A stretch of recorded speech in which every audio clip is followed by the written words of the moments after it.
Ada bangunan yang ditinggalkan, lampunya mati, pintunya terkunci, dan tidak ada satupun aktivitas manusia. Tapi itu tidak berarti tidak ada yang tersisa di dalamnya. Beberapa tempat hanya menunggu seseorang datang, membuka pintu yang seharusnya tidak dibuka, dan masuk lebih jauh dari yang seharusnya. Shift malam selalu terasa berbeda, lebih sunyi, lebih lambat, seolah waktu berjalan tidak seperti biasanya. Dan di tempat tertentu, shift malam bukan sekadar pekerjaan, melainkan awal dari sesuatu yang tidak bisa dihentikan. Ini adalah kisah tentang seorang penjaga yang mengira ia hanya bekerja semalam, namun tidak pernah benar-benar pulang.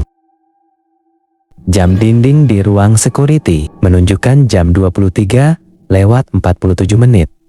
Suara detiknya terdengar lebih keras dari biasanya, seolah menghitung sesuatu atau seseorang. Raka menarik napas panjang. Ini adalah malam pertamanya berjaga di gedung tua bekas, rumah sakit yang sudah lama ditinggalkan. Sekarang tempat itu hanya difungsikan sebagai gudang arsip perusahaan, tapi tetap saja bau obat, karbol, dan sesuatu yang sulit dijelaskan masih menempel di dindingnya. Cuma jaga patroli tiap jam. Gampang, katanya pada diri sendiri. Radio di meja tiba-tiba berderak. Ker, jangan ke lantai 3. Raka terdiam. Ia menatap radio itu lama. Siapa sih? Tanyanya, tapi tak ada jawaban. Ia mencoba mengabaikan dan mulai patroli. Lorong lantai 1 masih cukup terang, meski beberapa lampu berkedip. Sepatu bootsnya menggema setiap melangkah. Saat melewati bekas ruang IGD, ia sempat melihat pintunya sedikit terbuka. Padahal sebelumnya dia yakin semua pintu sudah terkunci. Raka berhenti. Perlahan, ia mendorong pintu itu. Berdecit. Di dalam ruangan kosong, hanya ada ranjang besi tua dengan noda karat, tapi di atas ranjang itu ada bekas cekungan. Seperti baru saja ada seseorang yang duduk. Raka mundur pelan. Tiba-tiba, tok, tok, tok. Suara ketukan terdengar dari dalam lemari besi di sudut ruangan. Halo! Suaranya bergetar. Ketukan itu berhenti, sunyi, lalu tok, tok, tok, tok, tok, tok. Lebih cepat, lebih keras. Raka panik. Langsung menutup pintu dan berjalan cepat keluar. Nafasnya memburu. Ia mencoba menenangkan diri, meyakinkan bahwa mungkin itu hanya suara pipa atau hewan. Tapi saat ia kembali ke lorong, semua lampu mati. Gelap total. Radio di tangannya kembali berderak. Kamu sudah di dalam sekarang. Raka membeku. Dari ujung lorong yang gelap, terdengar suara langkah lain. Bukan langkahnya. Dan suara itu semakin mendekat. Gelap menelan seluruh lorong, membuat Raka kehilangan arah. Ia berdiri kaku, mencoba menajamkan pendengaran. Meski tidak ada lagi suara yang bisa dijadikan petunjuk, hanya perasaan diawasi yang semakin kuat, menempel di tengkuknya seperti napas dingin yang tak terlihat. Perlahan, ia meraba dinding di sampingnya. Permukaannya lembab dan dingin, berbeda dari sebelumnya, seolah gedung ini berubah begitu saja tanpa peringatan. Raka mencoba mengingat jalur menuju ruang security, tapi langkahnya terasa asing. Seperti setiap belokan, tidak lagi berada di tempat yang sama. Ia berjalan pelan, menghitung langkah dalam hati agar tetap tenang. 1, 2, 3, sampai akhirnya tangannya menyentuh sebuah gagang pintu. Raka ragu. Pintu ini seharusnya mengarah ke tangga darurat. Ia ingat jelas letaknya di ujung lorong, tapi entah kenapa ia tidak yakin lagi. Dengan napas tertahan, ia membuka pintu itu. Di baliknya bukan tangga, melainkan lorong lain, lebih sempit, lebih panjang, dan dipenuhi deretan pintu di kiri dan kanan. Semua pintu tertutup rapat dengan nomor kamar yang sudah pudar. Bau yang menyengat membuat dada Raka terasa sesak, seperti sesuatu yang sudah lama membusuk, namun sengaja disimpan. Ia melangkah masuk, tanpa benar-benar sadar kenapa ia melakukannya. Setiap langkah terasa berat. Di salah satu pintu, matanya menangkap sesuatu. Ada tulisan, bukan cat lama, melainkan seperti baru saja digoreskan dengan jari di atas debu tebal. Jangan pulang. Raka menelan ludah. Ia mencoba mundur, tapi lorong di belakangnya kini tampak berbeda. Jauh lebih panjang dari sebelumnya, seolah memanjang tanpa ujung. Jantungnya berdegup semakin cepat. Ia menoleh lagi ke tulisan itu. Sekarang bertambah. Aku masih di sini. Raka merasa tubuhnya membeku. Ia tidak melihat siapapun, tidak mendengar apapun, tapi sesuatu jelas ada di dekatnya, sangat dekat. Perlahan, salah satu pintu di depannya terbuka sedikit. Celah gelap itu seakan mengundangnya. Tanpa sadar, kaki Raka melangkah mendekat, dan saat ia berdiri tepat di depan pintu itu, ia menyadari sesuatu yang membuat darahnya terasa berhenti mengalir. Di permukaan pintu, terpampang sebuah name tag lama dengan tulisan samar yang masih bisa terbaca. Raka. Pala, tangannya gemetar. Ia tidak pernah bekerja di sini sebelumnya. Jadi, kenapa namanya sudah ada di dalam gedung ini?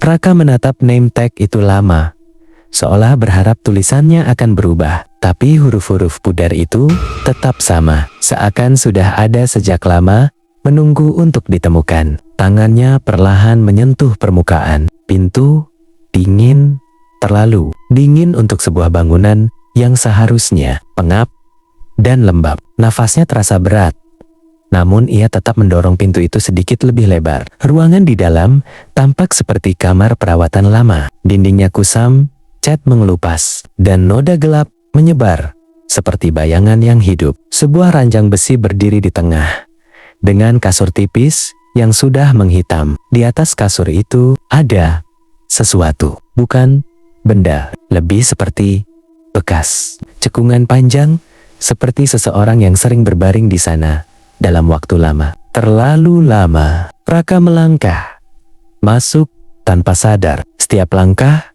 terasa ditarik oleh sesuatu yang tak terlihat. Ia menoleh ke belakang, dan lorong yang tadi ia lewati kini tampak jauh lebih gelap, seakan menutup dirinya dari jalan kembali. Ia menelan ludah. Di dinding sebelah kiri ada kaca retak besar. Raka mendekat, ingin memastikan dirinya masih sendiri di tempat itu. Tapi saat ia melihat ke dalam pantulan, ia tidak langsung mengenali dirinya sendiri. Bayangan di kaca itu berdiri sedikit lebih condong, dengan posisi kepala yang tidak wajar. Wajahnya tampak pucat, lebih pucat dari yang ia rasakan. Matanya tidak berkedip. Raka mundur satu langkah. Pantulan itu tidak mengikuti. Tubuhnya terasa kaku. Ia mencoba mengangkat tangan. Pantulan itu diam. Beberapa detik berlalu sebelum akhirnya bayangan itu bergerak perlahan, namun bukan mengikuti gerakannya, melainkan mendahului. Seolah-olah itu bukan pantulan, melainkan sesuatu yang sedang menirunya. Raka memalingkan wajahnya dengan cepat. Jantungnya berdegup tak beraturan. Ia mencoba menjauh dari kaca itu, tapi langkahnya terhenti ketika matanya kembali tertuju ke ranjang di tengah ruangan. Cekungan di kasur itu perlahan berubah semakin dalam, seakan ada beban yang baru saja menekan dari atasnya. Udara di ruangan itu mendadak terasa lebih berat. Dada Raka sesak, dan pikirannya mulai kacau. Ia ingin keluar, tapi kakinya seperti menolak bergerak. Di sudut ruangan, ia melihat sesuatu yang sebelumnya tidak ada. Sebuah papan kecil menempel di dinding dengan tulisan tangan yang berantakan. Shift belum selesai. Raka menggeleng pelan, mencoba menyangkal semuanya. Ini tidak masuk akal. Ia hanya bekerja malam, bukan menjadi bagian dari tempat ini. Tapi saat ia kembali melihat ke pintu, name tag itu berubah. Tulisan di atasnya kini lebih jelas. Bukan lagi sekadar nama, melainkan sebuah keterangan. Pasien Raka. Tubuhnya membeku, dan untuk pertama kalinya, ia mulai merasa bahwa mungkin ia tidak pernah benar-benar datang ke gedung ini sebagai penjaga. Tulisan pasien Raka seolah menancap di pikirannya. Ia menatap name tag itu tanpa berkedip, mencoba memahami bagaimana namanya bisa berubah begitu saja. Dadanya terasa sesak, seperti ada sesuatu yang perlahan menekan dari dalam. Raka mundur selangkah. Lantai di bawah kakinya terasa berbeda, lebih lembek, seakan menyimpan kelembapan yang tidak wajar. Ia menunduk dan melihat noda gelap menyebar dari arah ranjang, merambat perlahan seperti sesuatu yang hidup. Ia segera menjauh. Napasnya semakin tidak teratur. Ruangan itu tidak lagi terasa sama. Dinding yang tadi tampak kusam, kini terlihat lebih gelap. Noda-noda di permukaannya membentuk pola yang tidak jelas, namun cukup untuk membuat pikirannya gelisah. Seolah-olah ada sesuatu yang mencoba membentuk wajah, tapi tidak pernah selesai. Raka memaksa dirinya bergerak menuju pintu. Tangannya gemetar saat meraih gagang. Terkunci. Ia mencoba lagi, tetap tidak bergerak. Panik mulai merayapi pikirannya. Ia menoleh ke sekeliling, mencari jalan lain. Tapi jendela yang ada hanya memperlihatkan kegelapan pekat, tanpa tanda dunia luar. Ia tidak lagi tahu apakah masih berada di gedung yang sama, atau sesuatu yang lain. Perlahan, ia menyadari sesuatu. Ranjang di tengah ruangan itu kini tidak kosong. Cekungan yang tadi hanya bekas, sekarang terlihat lebih jelas. Seperti ada bentuk tubuh yang berbaring, tertutup samar oleh bayangan. Raka membeku. Ia tidak melihat sosok secara jelas, tapi bentuk itu cukup untuk membuat tubuhnya menolak bergerak. Tangannya mulai dingin. Pikirannya kosong. Tanpa sadar, langkahnya mundur hingga punggungnya menyentuh dinding. Dan saat itu, matanya kembali tertuju ke kaca retak di samping. Pantulan di sana berubah lagi. Kini terlihat jelas dirinya berdiri di dalam pantulan, tapi dengan posisi terbaring di ranjang. Tubuhnya diam, wajahnya kosong, dan matanya terbuka menatap langit-langit. Raka menahan napas. Ia perlahan menoleh ke arah ranjang asli. Bentuk di atas kasur itu semakin nyata. Dan untuk pertama kalinya, ia menyadari sesuatu yang jauh lebih mengerikan daripada sekadar terjebak. Jika yang diranjang itu adalah dirinya, lalu yang berdiri sekarang ini apa? Dinding di belakangnya terasa semakin dingin, seolah menariknya masuk perlahan. Ruangan itu menekan dari segala arah, mempersempit ruang geraknya. Tulisan di papan kecil kembali berubah, kali ini lebih rapi. Silakan beristirahat. Raka menggeleng, mencoba melawan rasa lelah yang tiba-tiba muncul. Kelopak matanya terasa berat. Tubuhnya kehilangan tenaga, seolah ada sesuatu yang memaksanya untuk menyerah. Langkahnya goyah, pandangan mulai kabur. Dan sebelum ia benar-benar kehilangan kesadaran, satu pikiran terakhir terlintas di benaknya. Shift ini tidak pernah dimaksudkan untuk selesai. Kesadaran Raka tidak hilang sepenuhnya. Ia masih bisa merasakan dingin yang merayap di kulitnya, berat yang menekan tubuhnya, dan ruang yang terasa semakin sempit. Tapi ia tidak lagi bisa menggerakkan dirinya. Perlahan, ia membuka mata. Langit-langit kusam menyambut pandangannya. Retakan panjang membelah permukaan dengan noda gelap yang menjalar seperti akar. Bau lembab memenuhi udara, lebih pekat dari sebelumnya. Raka mencoba bangkit. Tubuhnya tidak merespons. Jantungnya berdegup cepat saat ia menyadari posisinya. Sekarang ia sedang berbaring di atas ranjang besi itu. Panik menghantam pikirannya. Ia berusaha menggerakkan tangan, kaki, apapun, tapi tubuhnya seperti bukan miliknya lagi. Kaku, berat, terikat oleh sesuatu yang tidak terlihat. Matanya bergerak liar, mencoba mencari sesuatu yang bisa dipahami. Di samping ranjang, kaca retak itu masih ada. Dan di dalam pantulannya, Raka melihat dirinya berdiri. Versi lain dari dirinya, berdiri tepat di depan ranjang, menatap ke arah tubuh yang terbaring. Wajahnya kosong, matanya datar, tanpa emosi. Raka ingin berteriak, tapi tidak ada suara yang keluar. Pantulan itu perlahan mendekat. Setiap langkahnya tenang, pasti, seolah sudah tahu apa yang harus dilakukan. Ia berhenti tepat di samping ranjang, lalu menunduk, menatap tubuh Raka yang tak berdaya. Tatapan itu bukan miliknya. Ada sesuatu yang salah, sesuatu yang bukan manusia. Perlahan, Sosok itu mengangkat tangan, gerakannya kaku, tidak alami, dan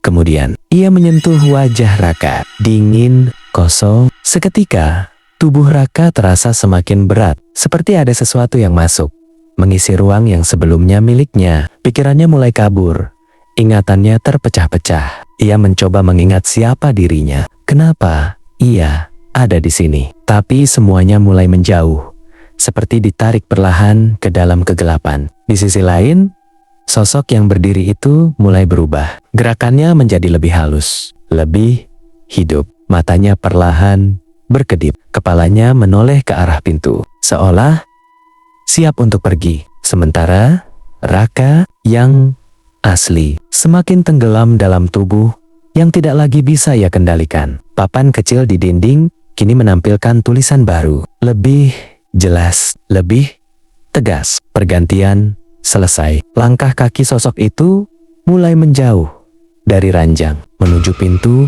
yang kini terbuka dengan sendirinya. Tanpa ragu, ia keluar dari ruangan, meninggalkan tubuh Raka yang terbaring diam, sendirian. Sendirian, terjebak sebagai sesuatu yang kini bukan lagi manusia sepenuhnya. Dan di dalam kepalanya yang semakin gelap, satu kesadaran perlahan muncul. Ia tidak lagi berjaga di gedung itu. Ia telah menjadi bagian dari isinya. Gelap tidak lagi terasa seperti ketiadaan bagi Raka. Kini, gelap adalah tempatnya berada. Ia tidak bisa menggerakkan tubuhnya, tidak bisa membuka mata seperti sebelumnya. Tapi kesadarannya masih ada terjebak di dalam sesuatu yang dingin dan asing. Waktu terasa tidak berjalan, atau mungkin berjalan terlalu lambat untuk disadari. Perlahan, sesuatu berubah. Ia mulai bisa merasakan sekitar, bukan dengan mata, bukan dengan sentuhan, tapi dengan cara yang aneh. Seolah dirinya menyatu dengan ruangan itu sendiri. Ia tahu posisi ranjang, ia tahu letak pintu, ia tahu ada sesuatu lain di dalam gedung ini. Bukan satu, banyak. Kesadaran itu datang tanpa penjelasan, tapi terasa nyata, seperti ia bukan yang pertama, dan jelas bukan yang terakhir. Raka mencoba melawan, mencoba mengingat dirinya, masa lalunya, alasan kenapa ia datang ke tempat ini. Namun setiap ingatan yang muncul langsung memudar, seperti ditelan oleh sesuatu yang lebih besar, sesuatu yang kini menjadi bagian dari dirinya. Perlahan, ia menyadari perannya, bukan sebagai korban, tapi sebagai penjaga. Gedung itu tidak pernah kosong. Ia hanya menunggu orang berikutnya yang akan datang, mengira ini hanyalah pekerjaan biasa. Seseorang yang akan berjalan di lorong itu, membuka pintu yang salah, dan membaca namanya sendiri di tempat yang tidak seharusnya. Dan saat itu terjadi. Raka akan tahu, tanpa melihat, tanpa mendengar, tapi dengan kepastian yang tidak bisa dijelaskan. Kesadaran lain mulai bergerak di dalam kegelapan yang sama, sunyi, tapi terasa. Mereka tidak berbicara, tidak berinteraksi, tapi keberadaan mereka saling diketahui, seperti jaringan yang tidak terlihat, terikat pada gedung itu. Selamanya, waktu berlalu. Atau mungkin tidak, hingga akhirnya sesuatu baru muncul. Sebuah kesadaran lain, asing, masih penuh kebingungan, masih mencoba memahami. Raka langsung menyadarinya. Seseorang telah masuk, seseorang baru, dan tanpa perlu diperintah, tanpa perlu diajarkan, ia tahu apa yang harus dilakukan. Lorong-lorong mulai terasa hidup kembali. Ruangan yang tadi sunyi, kini terasa menunggu. Pintu-pintu yang tertutup perlahan menjadi bagian dari perangkap yang sama. Di salah satu titik, sebuah name tag tua mulai berubah. Huruf demi huruf muncul perlahan. Nama baru mulai terbentuk. Sementara itu, di ruang security, jam dinding menunjukkan jam 23:47, persis seperti sebelumnya. Dan seseorang yang baru saja duduk di kursi penjaga menarik napas panjang, mencoba menenangkan dirinya. Merasa ini hanya malam kerja biasa, tanpa menyadari shift itu tidak pernah berakhir. Ia hanya berpindah, dan kini giliran berikutnya telah dimulai.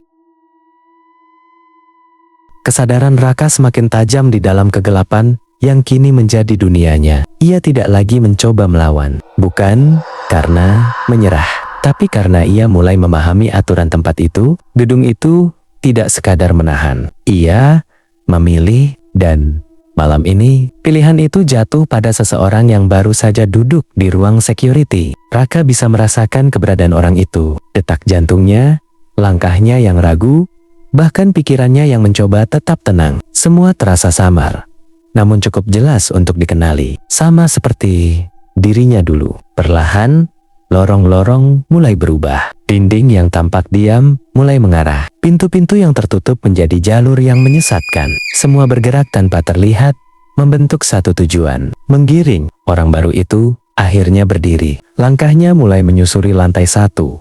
Masih penuh kehati-hatian. Ia memeriksa setiap sudut, mencoba memastikan semuanya normal. Namun, tempat ini tidak pernah normal. Raka merasakan saat orang itu berhenti di depan sebuah pintu. Pintu bekas IGD, pintu yang sama. Tanpa perlu melihat, Raka tahu pintu itu akan terbuka sedikit. Celah kecil yang cukup untuk memancing rasa penasaran. Dan benar, orang itu mendekat, ragu, tapi tetap membuka. Ruangan kosong menyambutnya, sama seperti yang pernah dilihat Raka.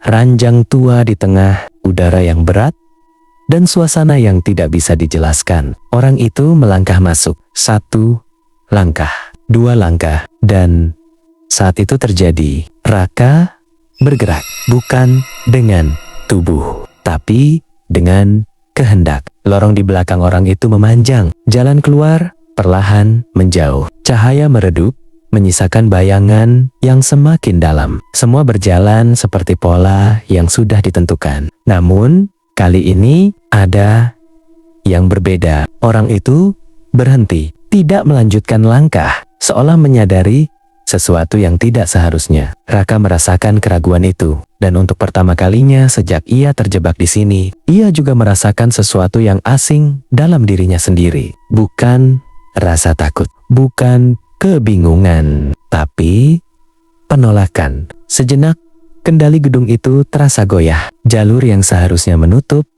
tertahan, pintu yang seharusnya mengunci tidak sepenuhnya bergerak. Kesadaran lain di dalam kegelapan mulai terusik, seolah tidak menyukai gangguan itu. Tekanan perlahan meningkat, memaksa semuanya kembali ke jalur. Orang baru itu kembali bergerak, mendekati ranjang, mendekati titik yang sama. Raka tahu, jika ini berlanjut, semuanya akan terulang, persis seperti sebelumnya. Namun, di saat yang sama, sebuah dorongan muncul dari dalam dirinya. Lemah, tapi ada satu keinginan kecil untuk menghentikan ini. Untuk pertama kalinya, Raka mencoba melakukan sesuatu yang berbeda. Bukan mengikuti, bukan membiarkan, tapi melawan. Dan di dalam gedung yang hidup itu, sesuatu mulai berubah. Dorongan itu semakin kuat. Raka tidak lagi sekadar merasakannya mulai memengaruhi. Lorong yang seharusnya memanjang, kini bergetar dalam kesadarannya. Dinding yang biasanya patuh terhadap pola, perlahan menahan perubahan. Seperti ada dua kehendak yang saling bertabrakan di dalam satu ruang yang sama. Yang satu ingin melanjutkan, yang satu ingin menghentikan. Orang baru itu sudah berdiri di dekat ranjang. Tubuhnya tegang, napasnya berat.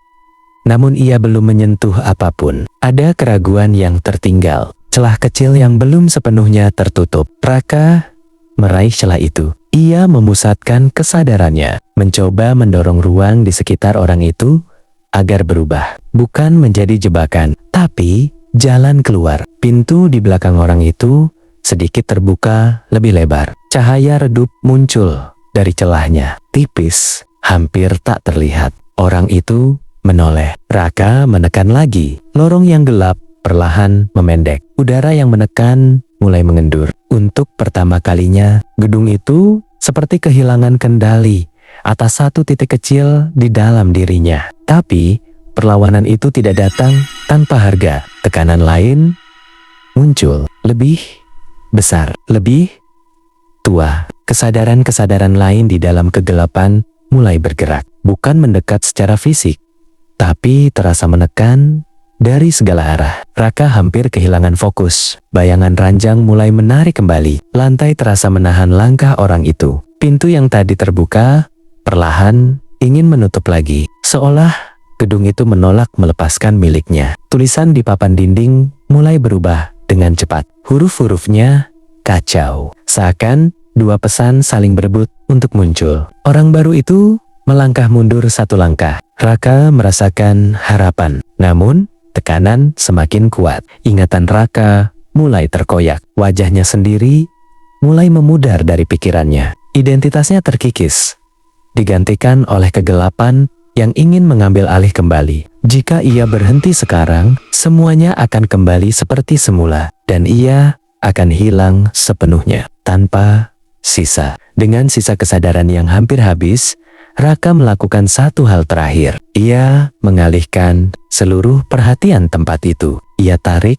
pada dirinya sendiri. Ranjang di tengah ruangan tiba-tiba terasa lebih berat. Cekungan di kasur semakin dalam, seolah memanggil kembali sesuatu yang telah pergi. Tekanan yang tadi mengarah pada orang baru, menuju Raka. Kesempatan itu muncul. Singkat, namun cukup. Orang baru itu melihat ke arah pintu sekali lagi. Dan kali ini, ia memilih berjalan keluar. Langkahnya cepat. Lorong di luar tidak lagi berubah. Jalan tetap terbuka. Dan beberapa detik kemudian, ia benar-benar pergi dari jalur itu. Gedung itu kehilangan satu. Kesunyian yang berbeda menyelimuti ruang. Bukan sunyi biasa, tapi sunyi yang marah. Tekanan yang kini sepenuhnya tertuju pada Raka terasa jauh lebih berat. Kesadarannya mulai hancur, ditarik ke dalam kegelapan yang lebih dalam dari sebelumnya. Tulisan di dinding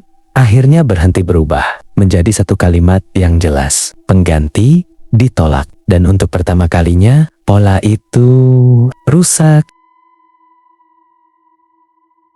Pagi datang seperti biasa. Cahaya matahari menyentuh gedung tua itu dari luar, menembus jendela-jendela kotor yang telah lama tidak dibersihkan. Dari kejauhan, tempat itu terlihat kosong. Tidak ada tanda kehidupan. Tidak ada pergerakan. Seperti bangunan mati. Namun, di dalamnya sesuatu telah berubah. Ruang security kini kosong. Kursi penjaga sedikit bergeser, seolah baru saja ditinggalkan tergesa. Jam dinding masih berdetak, tapi tidak lagi menunjukkan pukul yang sama. Waktu kembali berjalan, setidaknya di permukaan. Di lantai 1, lorong tampak lebih pendek dari sebelumnya. Pintu-pintu tertutup rapat. Tidak ada lagi celah yang mengundang. Tidak ada lagi jalur yang menyesatkan. Untuk sementara, di salah satu ruangan lama, ranjang besi itu masih berada di tempatnya, diam.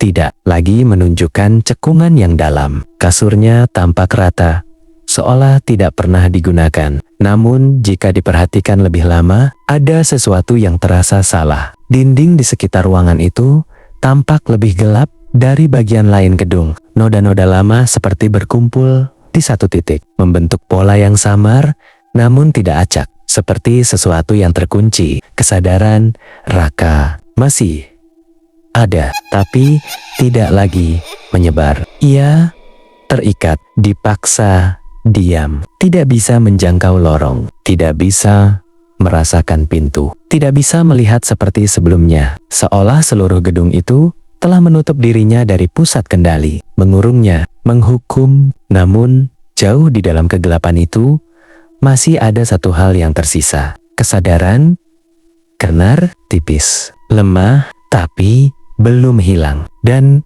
sesuatu yang lain, bekas dari perlawanan itu. Sebuah retakan kecil dalam pola yang selama ini tidak pernah gagal. Hari-hari berlalu, tidak ada yang datang, tidak ada yang tersesat. Gedung itu menunggu, bukan seperti sebelumnya. Kini lebih berhati-hati, lebih diam, seolah sedang memperbaiki dirinya sendiri. Hingga suatu sore, langkah kaki terdengar di luar. Pintu utama yang sudah lama terkunci perlahan terbuka. Debu jatuh dari engsel yang jarang bergerak. Cahaya sore masuk, menerangi sebagian kecil dari lantai depan. Seseorang berdiri di ambang pintu. Bukan penjaga, bukan pekerja. Hanya seseorang yang tampak penasaran, matanya menyapu ke dalam, mencoba melihat apa yang tersembunyi di balik kegelapan gedung itu. Ia melangkah masuk, 1 langkah, berhenti, menatap sekeliling, dan tanpa ia sadari,